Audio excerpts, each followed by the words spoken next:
Pwede po yatang baliktarin ang polarity ng handle at ground para daw di mabutas ang maninipis na bakal. Patry naman po at pa-update. Sige po idol, gawin po natin ngayon yan idol. Set ko lang to sa 81 amperes. Ayan.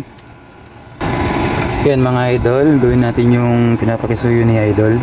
Ito mga idol, 1.6 mm na electrode, 6013. Ayan ang kapal niya mga idol, parang karayom lang. Testingin natin dito sa tubular na 1.2 ang kapal idol. Ang gusto niya kasi mga idol itong itong positive, i-try natin and then pagbaliktarin natin itong dalawang to mga idol. Sige, gawin natin siya mga idol and then tingnan natin kung ano yung kaibahan niya. Okay. Walang cut to mga idol, tuloy lang natin siya. Ang ampere pala natin is 81 amperes. Ayan mga idol.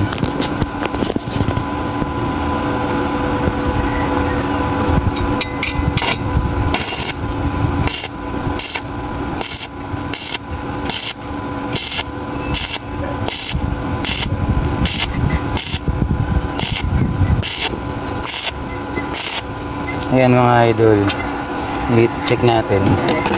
Ayan. Ayan, ginin ng konti and then gawin natin siya ng slab. Ganyan ito.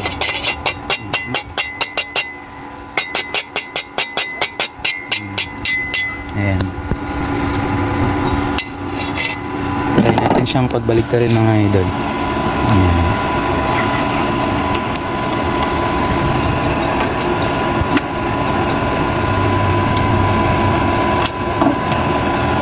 Ayan mga idol, ganun pa rin yung amperes, 81 ampere. And then tignan natin, ito yung kanina idol noon na 81 amperes din at naka normal po siya ang polarity and then pinagbaliktad natin siya and then try na natin. Ayan. Ito layo natin, baka magsabi na naman yung iba na sobrang lapit kaya nabutas. Check natin. Tara.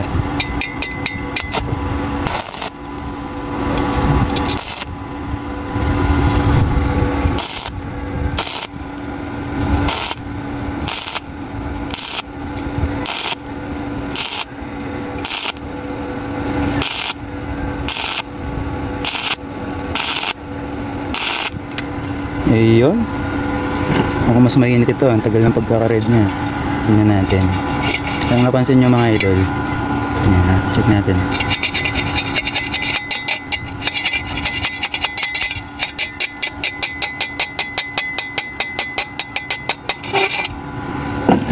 Mukhang maganda ito mas maganda ang naka-reverse siya.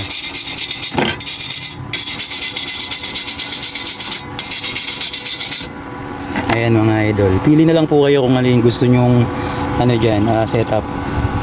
Ito ay yung nakatama siya kanina, naka-positive yung ating handle at yung negative naman yung ating pang-clip.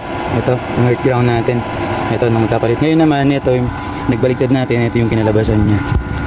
Ayan mga idol, okay naman, hindi naman nabutas kahit mataas yung ampere na ginamit natin, 81 amperes. So ayan mga idol, okay naman po siya.